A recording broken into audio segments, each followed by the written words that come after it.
Breaking news చూస్తున్నాం.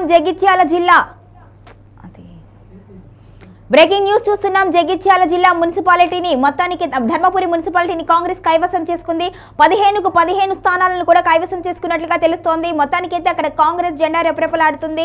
ఇప్పటి వరకు కూడా ఎక్కువ ఆధిక్యంలో అయితే కాంగ్రెస్ ఉన్నట్టుగా తెలుస్తోంది. ఇప్పుడు మిగిలిన ప్రాంతాల్లో చూసుకుంటే కూడా కాంగ్రెస్ దే హవా కనిపిస్తుంది. అయితే ధర్మపురిలో మాత్రం కాంగ్రెస్ దే ఆధిక్యం కనిపిస్తున్నట్టుగా తెలుస్తోంది. మొత్తానికి 15 స్థానాలను కూడా కైవసం చేసుకుంది.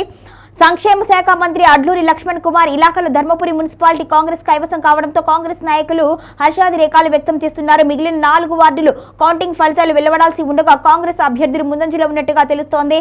మరోవైపు మాజీ మంత్రి కొప్పుల ఈశ్వర్ గతంలో ఇక్కడ నుంచి మంత్రిగా పనిచేసినప్పటికీ కూడా బీఆర్ఎస్ అభ్యర్థులు కనీసం పోటీలో కూడా నిలవలేని పరిస్థితి తలెత్తింది. మొత్తానికైతే ఈ 15 స్థానాల్లో కూడా కాంగ్రెస్ ఎక్కువగా హవా చాటిందనే చెప్పుకోవాలి. ఇక్కడ ఎంతో ప్రతిష్టాత్మకంగా బీఆర్ఎస్ గతంలో ఉంది. అయితే ఇక్కడ బీఆర్ఎస్ కి సంబంధించి కొప్పుల ఈశ్వర్ కి సంబంధించిన వ్యూహాలేమీ ఫలించలేదు అని ఆశించిన విధంగా అయితే బీఆర్ఎస్ కి అనుకూలంగా లేకుండా కాంగ్రెస్ కే పట్టం కట్టారు అని స్థానికులు మొత్తానికి కాంగ్రెస్ సంబరాల్లో నిండిపోయింది.